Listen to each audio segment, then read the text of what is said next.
Alright, so I'm just gonna start recording because I have procrastinated this quite long enough. Hi, I'm Michelle, Michelle Carpenter, and welcome to my channel. I think by the time I post this video, I will have changed the name of my channel from Spoonstop to Too Many Tabs. Kind of a rebranding, for lack of a better word. I've just kind of moved on, and I have a feeling that my computer is probably coming across very loud in this, so I'm going to do the best that I can with the noise cancellation after the fact, but I can't promise anything because I'm working with a really old used computer. So anyway, welcome back. I got a little creeped out there. Okay, anyway, welcome if you're new to my channel. Here on Spoonstop / Too Many Tabs / whatever, Michelle Carpenter's Mind Palace, I don't know. On my channel, I like to talk about frauds and scams, specifically in the multi-level marketing industry. I also have delved a bit into the topic of cults, cult manipulation tactics, and especially how they are used in multi-level marketing, basically to brainwash, confuse, pressure people into doing things that they wouldn't normally probably do, as far as like the ethics go. So anyway, what I really wanted to do was come on here and read, I guess kind of like explain or do like an audio version or what have you of an article that I recently wrote last week. I kind of had a little bit of a like breakthrough as far as being able to start and complete a writing project. It's been years, so this is like the longest thing that I've written and completed in a really long time, and I want to share it, especially here on my channel, because it's exactly what I'm interested in learning about and exploring and sharing with others, and I would really love to like spark a conversation or like expand on the continuing conversation around cults and exposing manipulation tactics that endanger people and harm people all the time. So I'm basically just going to read it. I will go ahead and put it on the screen as well if you're watching this on YouTube. And then I'm also going to have just an audio version to put out with the article, because I did have a couple of people that would really like to read it, and just their neurodivergence just makes it difficult for them to read an entire 2,500 word article that I wrote, or I guess blog post, or whatever you want to call it. Anyway, so the topic that I wanted to look at is the phenomenon of the Cult-to-MLM pipeline. I mean, there's always been conversation about it, just not as much as I think there should be, but I've always kind of just like been really sensitive to noticing when multi-level marketing companies are especially predatory toward people who are already dealing with or coming out of abusive situations themselves. And I think that it's really like extra disgusting when they prey on those victims, any kind of victim. But I wanted to research and kind of figure out for myself as much as I could, as far as like developing my own, personal theories about why people who leave cults may be more susceptible to joining multi-level marketing schemes. So that's what I took a look at, and I'm just going to read it to y'all. And America, and I'm looking for something rather special.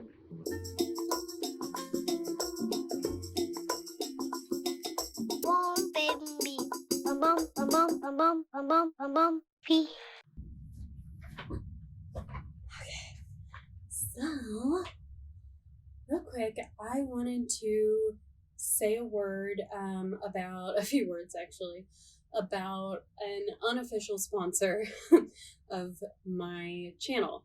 unofficial in that I haven't spoken to the organization or the group that kind of started this movement about talking about them on my channel specifically, but we have worked together in the past, and I think that their mission is a really, really important one for anyone who may be coming out of an abusive, high control, high demand, any kind of group or relationship like that. And I want to give them a shout out. So, just a second. So, if you guys didn't know this, about 6 months ago, I started a website called Out of MLM. It's outofmlm.info. You can find me on Instagram for that website at Out of MLM, and on Twitter, but I'm not really on Twitter as much because blah. So Out of MLM is not the group that I was talking about, but I just wanted to give a quick background. I do intend for it to be a resource for anybody looking for information about the harm that multi-level marketing causes, how they can be abusive and manipulative and use cult tactics, as well as a sort of centralized place where you can go to find hopefully like specific data, statistics, information, testimonials, all that kind of thing about specific companies. So right now, the point we're at is I have like some general resources on there, which I do think are super helpful. There's a lot of links to other people's blogs and resources and Instagrams and Reddit and whatever. All kinds of stuff like that. Also on that website, but you can get to it through just the URL antimlm.org, is a search tool that will allow you to just type in the name of a company and see if it is an MLM. Now, that list is not 100% up to date, and that is something that I'm working on.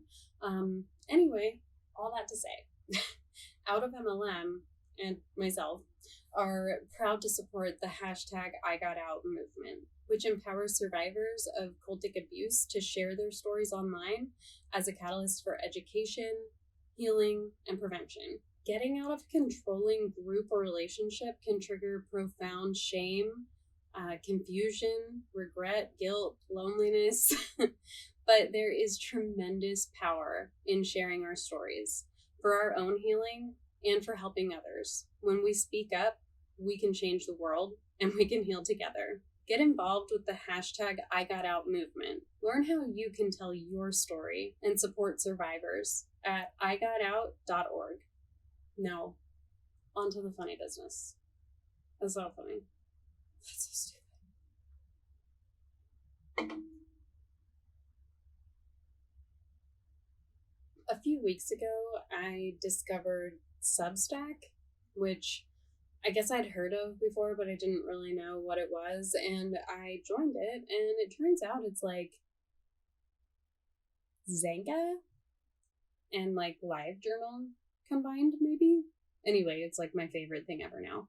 So I posted about this topic on my new Substack, which if you would like to subscribe, that would be super awesome. I will put the link in the description of the video below.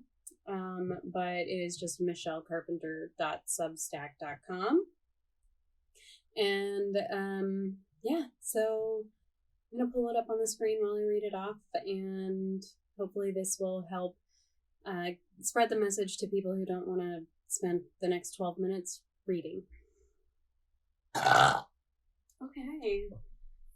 So hopefully that looks all right.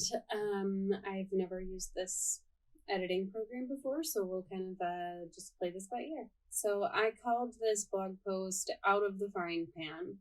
It is a look into why former cult members are especially susceptible to multi-level marketing and other schemes. The Cult-to-MLM pipeline is a topic that has fascinated me for a while now.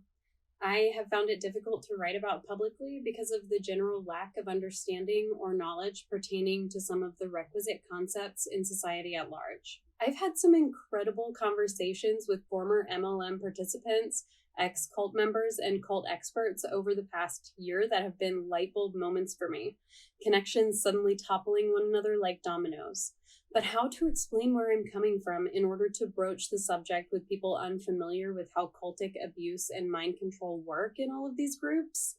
That's been hard, but I'm going to give it a try. So if you're already neck deep in the cultiverse like me, you can probably skip this section. But for everyone else, here's some background on key concepts. And I will go ahead and put chapters in this video so you can actually skip this. A cult is a social group defined by its religious, spiritual, or philosophical beliefs or common interest in a particular personality, object, or goal. Often led by a single charismatic individual or small group of leaders with a perceived or self-declared higher level of devotion or dedication to their beliefs or cause, cults can generally be distinguished from healthy or less harmful groups and communities by studying them through the lens of Dr. Stephen Hassan's BITE model of authoritarian control. Dr. Hassan is an American author, licensed mental health counselor specializing in destructive cults, and former member of one of the biggest cults in the world, the Unification Church, also referred to as the Moonies.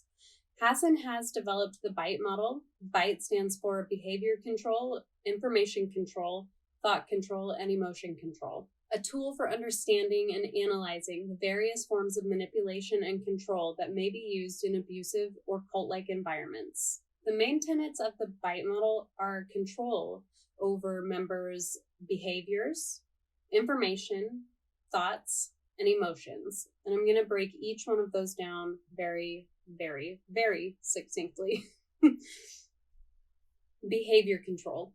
Abusive or cult-like groups may use various types of manipulation and control techniques to influence the behavior of their members. These techniques may include physical coercion, verbal abuse, isolation, sleep deprivation, exploitation. There are more. There are always more. Information control. Abusive or cult-like groups may also control the information that their members receive, either by censoring or limiting their access to outside sources of information, or by providing them with distorted or misleading information themselves. Thought control. Abusive or cult-like groups may try to control the thoughts and beliefs of their members by using techniques such as thought-stopping cliches, thought reform, hypnosis, or faith manipulation. Emotion control. Emotion control. Abusive or cult-like groups may try to control the emotions of their members by using techniques such as fear, guilt, or shame. Faith manipulation frequently also applies to this category. The BITE model is intended to help individuals recognize and understand the various forms of manipulation and control that may be used by abusive or cult-like groups, and to hopefully provide them with strategies for resisting and escaping these types of environments. Cults can take a variety of forms, including religious, political, or commercial organizations. There are more. There are always more. They may have a rigid hierarchy and strict rules and regulations and use various methods of control such as manipulation, intimidation, or isolation to maintain control over their members. Because the majority of markers of cultic abuse tend to revolve around a group's control over its individual members, high control groups is another phrase frequently used by experts to describe cults. This kind of controlling situation, especially combined with patriarchal practices or the sincerely held belief that a cult's leader or leaders can do no wrong, can turn extremely dangerous at the drop of a dime. And that's on cults. MLM. Multi-level marketing is a business model in which individuals known as salespeople, participants, representatives, and a slew of much other sillier names sell products or services on behalf of a company and are also responsible for recruiting and training new salespeople or members. These new salespeople or members then become part of the same network and are also responsible for selling products and recruiting additional members. And there's always more. The participants earn commission on the sales that they make, as well as on the sales made by the members that they recruit. MLM companies use a pyramid-shaped structure to represent the relationships between different levels of salespeople or members. The top of the pyramid may represent the company or top leaders, depending on the organization, and the levels below represent the various participants and the members that they recruit. These organizations are often deceptively presented as legitimate businesses or investment opportunities, And given that studies show that more than 99% of MLM participants make no money or actually lose money, many representatives are made to rely on misleading marketing techniques to attract new members. Critics of MLM, myself included, argue that it is inherently flawed and predatory, as the entire structure is predicated on the concept of an endless chain of recruits, in which individuals are prospected to join a network with the promise of receiving financial or other rewards for recruiting additional members into the network. While most MLMs do sell a product and pay representatives commissions on those sales, the primary objective is recruitment or the conversion of customers into salespeople. Endless chain structures rely on the continuous recruitment of new members to generate any significant income, and they often result in financial loss for the majority of participants. Early members of the network may make significant profits, while later members are likely to lose money as they continue to purchase new products to meet their quotas, but the network is saturated and it becomes increasingly difficult to recruit new members. Robert Fitzpatrick, the author of Ponzinomics, says, with MLMs, the potential for the growth of the organization offers extraordinary income potential, but the same mathematical principle ensures that most will fail.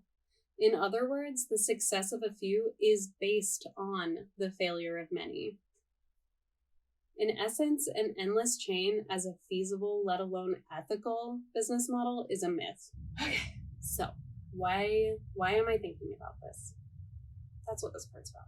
Whether by misconception or intentional deception, network marketing looks like the perfect business opportunity for LDS and ex-Mormon women.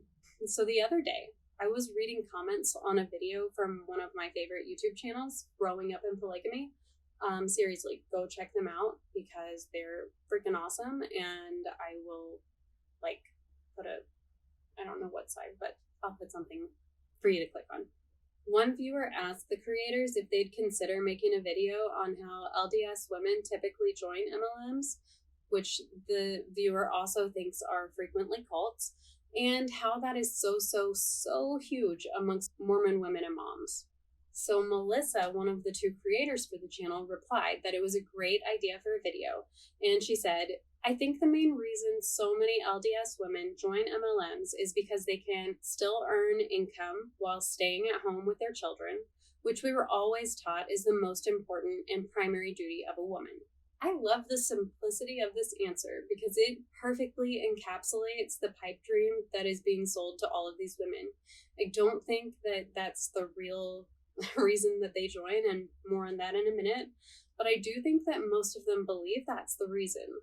I also think that many of the selling points for MLM that makes it appealing to LDS women are the same reasons that people who've been conditioned by high demand, high control groups or cults are especially susceptible to these pitches. Also recently, I was reading a riveting memoir by Rebecca Musser, a former member of the Fundamentalist Church of Latter-day Saints, or FLDS, and 19th wife of the LDS's late prophet, the leader, Rulon Jeffs. You may know her from Keep Sweet, Pray and Obey on Netflix, and this passage from late in her book, well after the author's escape from the cult she was raised in, hit me like a brick wall. Here's what she said. I felt like I had nowhere to go. The next few months, I was virtually homeless, sometimes sleeping in my car, but mostly relying on the support of a few friends and family. The kids were often with me, sometimes having to spend nights in the car too. I wasn't proud of it, but I was determined to create a better life for them. My good friend took us in for a few weeks while I looked for viable income. Still, I had to be honest. Who would hire me? I was going to have to do something flexible yet profitable, but I didn't know how. Patrice introduced me to a multi-level marketing skincare company. Initially wary, I tried the products and realized that perhaps this was a way to care for my stressed body while providing income simultaneously. A powerful benefit was that the company initiated motivational training calls each Saturday from some of the best in the industry that we, as distributors, could access. That was from The Witness Were Read by Rebecca Musser. So, being the person that I am, my first thought was, why on earth would somebody leave one cult to join another? But that very quickly turned into, oh my God, of course a multi-level marketing company would look like a great opportunity to somebody so vulnerable and still mourning the loss of a tight-knit community with spiritual doctrine rooted in hard work and self-sufficiency. That's exactly what the MLMs sell themselves as. So also, being the person that I am, I couldn't just be satisfied with that explanation and move on. I had to overanalyze it so I could share it with y'all. There are two main themes I feel it's important to understand when looking at the phenomenon of the cult-to-MLM pipeline: cult hopping and coercive control in MLM. Cult hopping. Cult hopping, also known as cult jumping, is the practice of moving from one controlling group to another. It can be motivated by a variety of factors, such as desire for personal growth, a search for meaning or belonging, or a sense of embitterment for one's current group. Contrary to popular belief, however, the vast majority of people who leave cults do so because they've become disillusioned in some way with the group or the group leader on a personal level, not necessarily because they've lost their belief in the doctrine of the cult. Think of how most people would feel after they visit a bad dentist. Sure, the experience of being poked and prodded by a poorly trained practitioner might make us slightly more wary of dentistry in general, but it certainly won't stop anyone from hopping on Yelp and trying to find another better dentist. That quote is from a Rolling Stone article that I'll link in the video description. The quote is from a Dr. Steve Eichel. So with that in mind, there are a variety of reasons why people who have left cults may be at risk of joining new cults. Some of the potential reasons include a lack of support. People who have left cults may feel isolated and may not have a strong support network to help them adjust to life outside the cult. This can make them vulnerable to being recruited by another group that offers a sense of belonging and support. Unresolved trauma. Many people who have left cults have experienced trauma or abuse while they were in the cult, and they may not have received proper treatment for this trauma. As a result, they may be seeking a new group or community in an attempt to find healing or to cope with their experience. Another is difficulty adjusting to the outside world. Leaving a cult can be a major disruption to a person's life, and they may struggle to adapt to the norms and expectations of the outside world. This can make them more susceptible to being recruited by another group that offers the same sense of structure and purpose. And another, but not lastly, because there's always more, persistence of cult beliefs. Some people who have left cults may still hold on to certain beliefs or ideas that they were taught while they were in the cult. These beliefs can make them more susceptible to being recruited by a group that espouses similar beliefs. It's important to note that, of course, not everyone who has left a cult will join a new cult. Many people are able to successfully rebuild their lives and find healthy and fulfilling ways to connect with others. However, it is also imperative that individuals who have left cults be aware of the potential risks and seek support and guidance as needed in order to protect themselves from being recruited into another cult.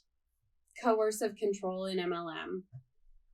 Coercive control refers to the use of manipulation, intimidation, and other forms of non-physical abuse to dominate and control another person. In the context of multi-level marketing companies, coercive control may be used to influence the behavior and decisions of their representatives and prospects, either by the company or by other members, usually higher up in the pyramid structure. I want you to view this through the lens of Dr. Hassan's BITE model from earlier, because this kind of coercive group and thought control aligns with the authoritarian control referenced in his work. Some specific ways in which coercive control are frequently used in MLM companies include manipulating emotions, isolating individuals, and discrediting outside sources of information. Manipulating emotions. MLM companies may use techniques such as fear, guilt, or shame, does that sound familiar? To manipulate the emotions of their representatives and to persuade them to take certain actions, such as using deceptive tactics to recruit even more members, or purchasing additional product they don't need in order to hit certain goals and promotions in the company's compensation plan. And I am extremely guilty of falling for both of those. Isolating individuals. MLM companies may try to isolate their salespeople or members from their friends and family, either physically or through the use of propaganda or other forms of manipulation, in order to exert greater control over them. And then discrediting outside sources of information. MLM companies MLM companies try to discredit or downplay any outside sources of information that could potentially undermine their sales pitch or business model. This is absolutely key when you are trying to convince others to invest in an opportunity with a higher loss rate than gambling. I'll link that in the description too. Unless you're one of the first people to join a multi-level marketing company and thus placed higher in the organization essentially by default, shady marketing practices are part and parcel of the gig. So, my final thoughts. I've been trying to figure out what exactly it is about former cult members being drawn into multi-level marketing that strikes me as particularly sinister, but I think it's the re-victimization for me. I've learned that two key pieces of narcissistic abuse are the exploitation of a victim's deepest insecurities and the absolute abasement of the qualities or skills a victim holds most dear or takes the most pride in. I mentioned before that I have relationships with people who've left high control environments or groups, and I think it's safe to say that some of the things these survivors value the most after getting out of their abusive situation are their personal freedom, a drive never to be a perpetrator, and informed consent. And whether the person who approaches them with this opportunity has nefarious intentions or more likely is being manipulated themselves, getting recruited into a multi-level marketing company is a damn good way to end up in another situation that directly, but covertly usually, violates and degrades those very values. I would really love to see more discourse around this topic. As I was writing this, I realized that there are even more specific nuances to this that I would like to dive into further, but probably warrant their own posts or videos. If this interests you too, please take a second to leave a comment on this video or visit my Substack and comment on the post, and we can definitely chat. Actually, Substack also has a chat app, and I do have a community on there. I'm the only one in it, but you are welcome to join it. Look up Too Many Tabs on the Substack chat app. It is free. I have a paid membership, but I encourage you not to do that. It was just to make the notification go away, really. They were bugging me to set up my subscriptions, and I have ADHD and can't stand notifications, so, don't feel like you would be getting any bonuses by paying me. I posted this last week, so it's been a little bit of time, and I've gotten some really good feedback and comments, especially on the r/anti-MLM subreddit. I'll link that in the description below. I encourage you to go interact with the comments if this is something you care about, because a lot of people have had really great points. But I just want to read one of the ones that was left on the actual Substack post itself, because I really loved this. So someone named AB said, "Thank you for writing this. I'm an ex-Mormon, and this summarizes so many of my thoughts. After I left Mormonism, I felt myself getting quickly drawn into any community. I missed the support. A personal note I'd add to your writing. As you noted, cults strip individuals of their boundaries, critical thinking, and solid relationship building skills.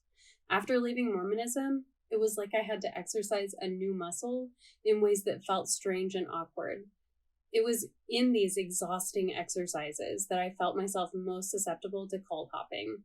I've accepted that I will always be a recovering Mormon." So I think I'm going to leave it at that. I would love to engage in more discussion about this, as I said.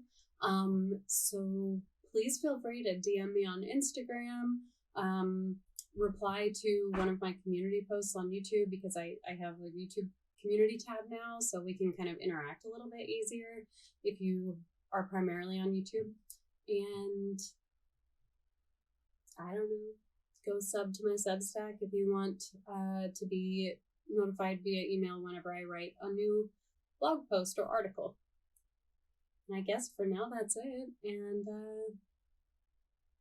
I hope everyone had a really great holiday. I certainly did. And if you would love to see adorable Yuletide pictures of my sweet little 3-year-old boy, you can find all of those on Instagram. So that said, have a great new year, and I will see y'all in 2023. Hopefully more. We'll see. Patagonia in South America, and I'm looking for something rather special.